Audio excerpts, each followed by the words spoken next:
For centuries, humanity wrapped itself in the comforting illusion that it had ascended beyond savagery. We spoke of progress, of culture, of law, of the endless march toward refinement. Nations boasted of their sophistication, philosophers declared the triumph of reason, and diplomats paraded the language of peace as though words alone could tame the impulses written deep within us. The story we told ourselves was that civilization was not fragile but permanent, a shining shield against the darker instincts of our nature. We built monuments, etched treaties, and pointed to the trappings of order as proof that we were more than beasts who once clawed for survival. But beneath every polished surface, something older waited, watching. Civilization was always a mask, carefully fitted, held in place by shared agreement. Underneath the mask burned the instincts that carved our early history into blood and fire. The hunter who stalked prey across frozen tundra. The soldier who sharpened a blade in the dark. The survivor who would drink brackish water and chew bitter roots just to see another dawn. We congratulated ourselves for suppressing these instincts, but in truth, they were never erased. They coiled inside us like hibernating serpents, waiting for warmth, waiting for a reason to strike. From a distance, to those who did not understand us, humanity looked tame. Outsiders saw governments debating politely in marble halls, cities humming with trade, families gathered in quiet comfort. They saw restraint and mistook it for weakness. They saw compromise and called it submission. They saw compassion and thought it permanent. What they failed to grasp was that all of it, the treaties, the markets, the councils, were choices of convenience, not absolutes of character. We wore civility because it suited us, because it allowed survival in a different form. But it was never who we truly were. History itself whispered warnings of this truth. Empires that prided themselves on art and knowledge collapsed into wars of unrelenting brutality. Periods of peace always ended with borders shifting under fire and cities burning to ash. For every golden age of philosophy, there was a generation that answered disagreement with conquest.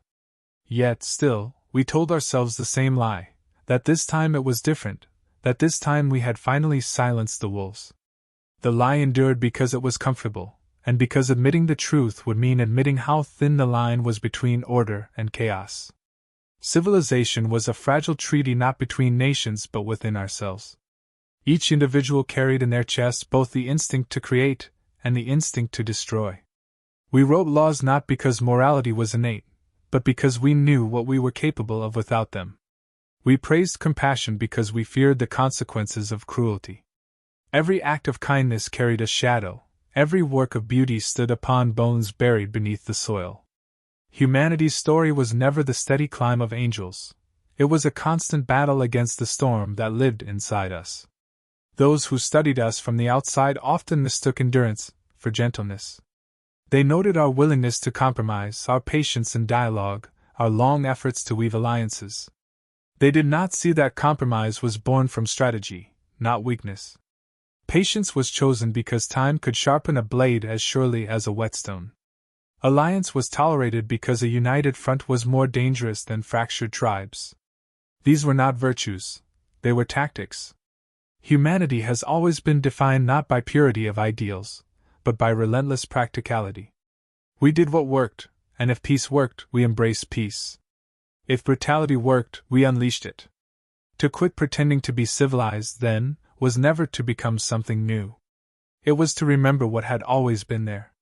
It was to strip away the illusions and stand as we truly were, a species forged by hardship, sharpened by competition, tempered by loss.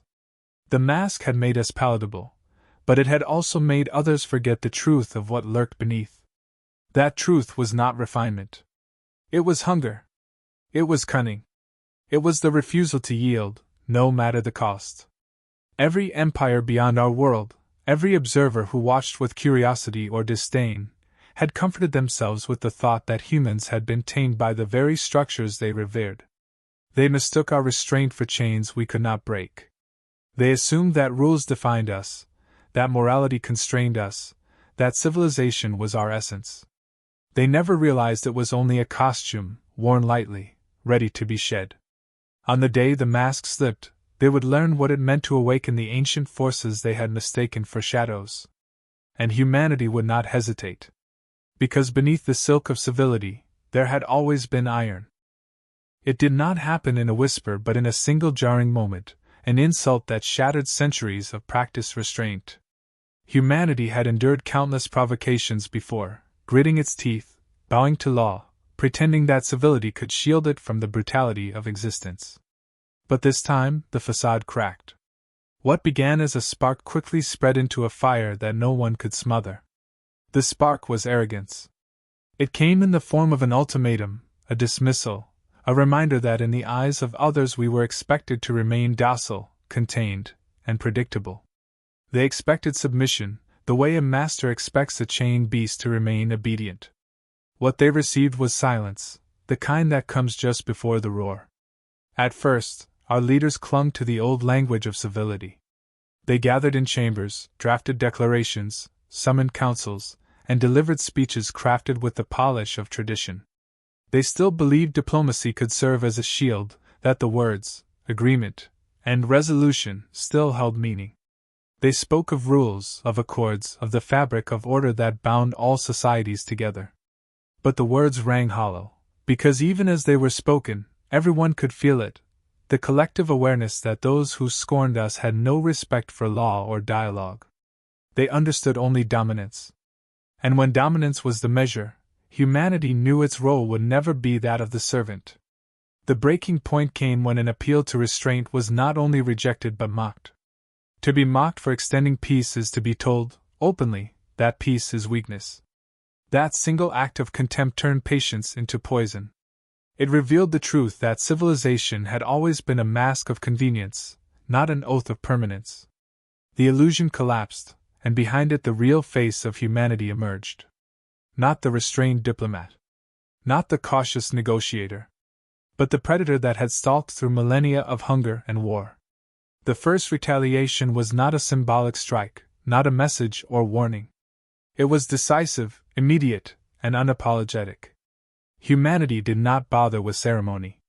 It reached into the arsenal of innovation and brutality that had always been waiting, buried beneath layers of etiquette. The response was disproportionate, calculated to leave no doubt that the age of tolerance had ended. It was not revenge in the shallow sense, it was clarity. A declaration that if strength was the only language respected, then strength would be spoken fluently, without hesitation. That day, hesitation itself became the enemy. Restraint, once paraded as a virtue, was discarded as a liability. We had long played by rules we ourselves had written, pretending they applied to everyone. But when faced with adversaries who laughed at rules, humanity understood that survival meant answering in kind. There was no more talk of acceptable limits, of honorable conduct, of proportionality. Every one of those concepts belonged to the illusion of civility. Without that illusion, the only law left was victory, and victory would demand everything. What made the retaliation different was not only its ferocity but its creativity. Humans had always excelled in making use of whatever tools lay close at hand. Where others saw only conventional responses, humans saw endless possibilities. The enemy expected us to counter strength with equal strength. Instead, we countered with cunning, with unpredictable strikes that broke assumptions and rewrote the rules of engagement in real time. It was not mindless fury but something colder, sharper, and more dangerous, the union of instinct and intellect. The shift was irreversible. Once the mask of civility was discarded, it could not be worn again. Every act that followed was a reminder that humanity had never been truly bound by the chains it claimed to respect. In truth, we had only tolerated those chains because they had been useful. Now that they were useless, they were broken without regret. And with their breaking, the world was given a glimpse of what had always been buried in the marrow of our species, the readiness to fight without mercy when survival demanded it. What followed was not chaos but a new order built on different terms. No longer the polite dance of negotiation, but the ruthless rhythm of survival. No longer the pretense of equality, but the reality of strength. For those who thought civilization had tamed humanity, the revelation was terrifying. Because the moment the mask fell, they realized the predator had not been transformed by centuries of peace. It had only been waiting for the excuse to bare its teeth. That was the catalyst, the moment when the illusion of civility died, and the raw, unrestrained truth of humanity was reborn into the open.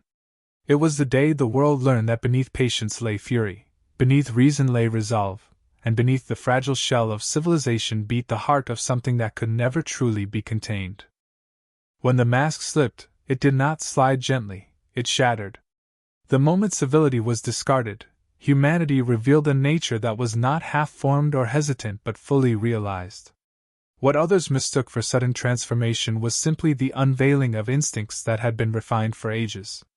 We no longer asked what was allowed, we asked only what was effective. That shift was more than symbolic. It was the removal of boundaries that had kept us operating within cages of our own making. Now there were no cages. Humanity's tactics no longer bore any resemblance to the orderly structures outsiders expected from a so-called civilized species. Wars had once been fought with symmetrical armies, with treaties defining where lines could and could not be crossed. That world evaporated overnight. Instead of matching force with predictable counters, we struck where no one anticipated. Our strength was not in overwhelming numbers or advanced weapons alone, it was in the capacity to twist every environment, every material, every weakness into a weapon. Where another species would see an obstacle, we saw an opportunity. Where they saw chaos, we saw a battlefield perfectly suited to our nature. There was no moral hesitation. We had carried that hesitation for centuries like a burden, convincing ourselves that restraint was virtue. But when survival eclipsed ideals, hesitation was discarded with contempt. Disease, famine, fear, forces that others treated as tragedies, we learned to weaponize. Starvation that might have crippled us became fuel for ingenuity. Scarcity that should have broken us instead pushed us to innovate with ruthless efficiency. Even despair, the kind that collapses empires, was turned into resolve. Humanity proved that nothing, not even suffering, could be wasted. Everything could be sharpened into a blade. Enemies expected brute violence, but what emerged was something far more dangerous: calculated unpredictability. They could measure armies, count fleets, analyze numbers. They could not predict a species that turned its own desperation into strategy. We became irregular, unpatterned, impossible to forecast. In one place we attacked with overwhelming force, in another with silence, in another with traps so cruelly ingenious that they echoed through memory long after. It was not mindless brutality, but a creativity born from centuries of struggle, channeled into a campaign where imagination and ruthlessness were indistinguishable. The realization among our enemies came slowly at first, then with a terror that grew into certainty. They had believed humans to be ruled by laws, by codes, by customs. What they discovered instead was that rules were only costumes we wore when convenient. Freed from them, we became something no treaty could contain. We were not an army fighting by the logic of war, we were a species enacting survival as an absolute imperative.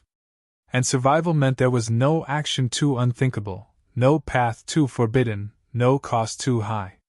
For outsiders, the most horrifying revelation was not the brutality itself but the precision with which it was applied. Every act of savagery had purpose. Every ruthless decision served a calculation. This was not barbarism erupting blindly but intelligence stripped of restraint. The predator's mind directed the predator's hands, and the result was efficiency that bordered on the inhuman. To them, it looked monstrous. To us, it was simply the truth long denied: civilization had been a tool, never a definition. What unsettled them most was that humanity did not rage blindly. We adapted. When a tactic failed, we abandoned it without sentiment. When an enemy uncovered a strategy, we shifted before they could exploit it twice. This refusal to stagnate turned every confrontation into a lesson, and every lesson into a deadlier return. To fight us was to fight not one enemy but an evolving storm, one that learned with every strike. That, more than brutality, was what broke their certainty. They had faced savage foes before. They had never faced one that combined savagery with endless invention. The truth they came to understand was simple: humanity had never been civilized. We had worn civility as armor, as disguise, as convenience. But stripped of it, what remained was not chaos but clarity. We were hunters who had pretended to be farmers, predators who had pretended to be diplomats. When the masks fell, the pretense ended. What stood revealed was a species that had been forged in struggle and had never forgotten how to bare its teeth. And once that truth emerged, there was no going back. Once the pretense dissolved completely, momentum carried humanity forward with a force that could not be checked. What began as retaliation grew into a tide, relentless and unyielding. Others had expected humanity's fury to flare brightly, and then burn itself out. Instead, it hardened into something steady, disciplined, and terrifying in its persistence. The shift was no longer about defending what was ours. It became about ensuring that no challenge could ever again threaten us. When survival was secured, vengeance became the fuel, and vengeance did not waver. For the first time in living memory, divisions among us ceased to matter. Where once nations argued over borders and ideologies, they now fused into a singular will. The quarrels of politics dissolved, replaced by unity forged in shared defiance. Humanity as one organism rose, not fractured tribes but a collective mind sharpened to a single edge. This unity magnified our strength, because where enemies saw scattered factions, they now faced an unbroken wall.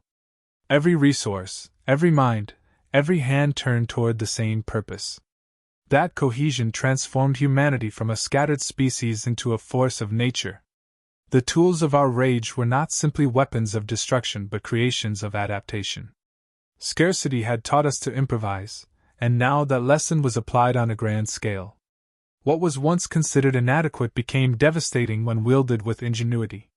Machines built for peace were repurposed for conquest.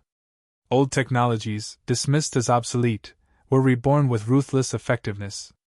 Even the remnants of enemy strength were stripped, repurposed, and turned back against their creators. We wasted nothing, and in that refusal to waste, we multiplied our arsenal beyond expectation. Sacrifice, too, was no longer seen as tragedy but as necessity willingly embraced. Where others recoiled from loss, humanity absorbed it and pressed forward. Each life given became another weight behind the momentum of our resolve. That willingness to bleed without hesitation unsettled our adversaries more than any weapon. To them, life was sacred beyond all calculation. To us, life was sacred as well, but survival of the whole outweighed the safety of the part. This readiness to endure what others could not endure meant that no tactic designed to terrify us succeeded. Where fear should have stopped us, it only drove us harder. Our enemies expected battles fought to a balance, wars measured by concessions. What they encountered instead was totality. We did not aim to check them or contain them. We aimed to erase doubt, to overwhelm certainty, to leave nothing of their confidence intact.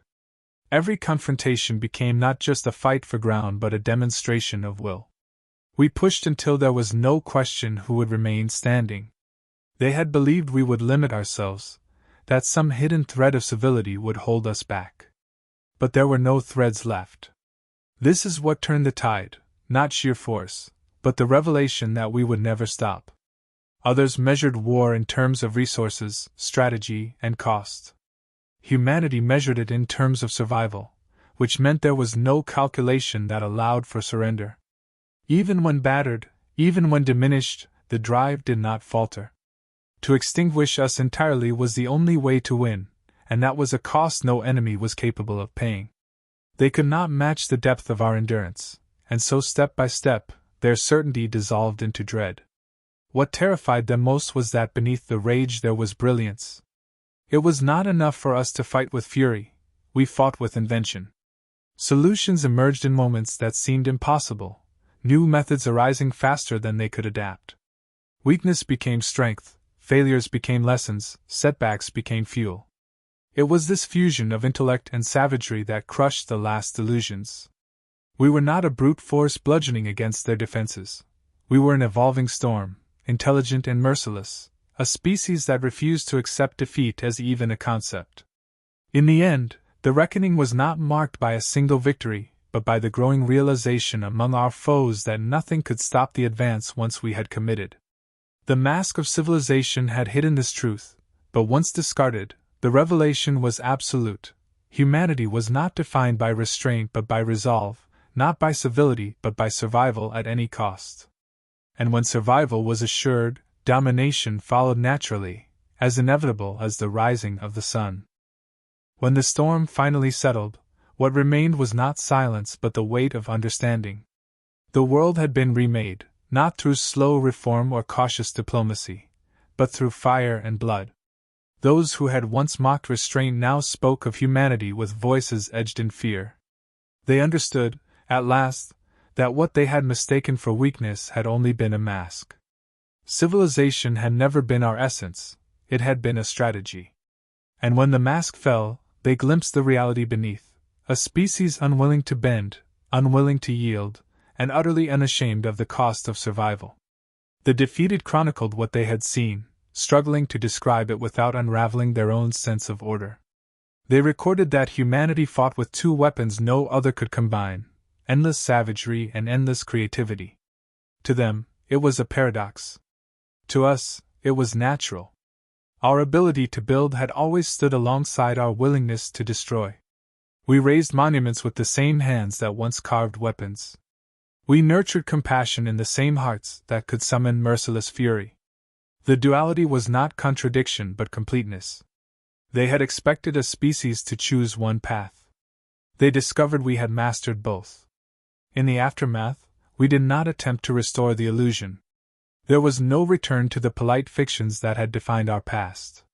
Humanity had learned that civility was never a permanent state but a mask donned when it was useful. Once torn away, there was no need to pretend again. What rose from the ruins was not a denial of our past but an acceptance of the truth. We were not tamed by the structures we had built. We had only used them when they served survival. Now we carried forward without illusion, sharper for having shed it. Yet this was not mindless conquest, nor an endless hunger for blood. We did not destroy simply to destroy. We rebuilt, but we rebuilt differently. The scars of battle became reminders that peace could not exist as a fragile performance. It had to rest on a foundation of strength that none would dare challenge again. Every structure raised, every community restored, carried with it the memory of what it had taken to endure. We did not shy from that memory. We embraced it, knowing it was the reason we still stood when others had fallen. For those beyond us, the lesson became legend. They whispered that humans could never again be treated as domesticated creatures, that the moment they were pressed too far, the mask of civility would vanish and the true nature beneath would emerge. It was a warning written in the ashes of those who thought otherwise. To face humanity was not to face a single nation or army. It was to face a species that had proven it would endure any loss, embrace any tactic, and wield both intellect and brutality until victory was absolute. We ourselves carried the lesson in silence. There was no triumphal boasting, no endless celebration. We did not need to proclaim what had been revealed. We knew it in our bones. Civilization was useful but temporary. Strength, adaptability, and resolve were eternal. To live as human was to carry both, to wear masks when they served us and to cast them aside when they hindered survival. That truth, once buried, was now undeniable. In time, life resumed its rhythm. Cities bustled again, families grew, markets reopened.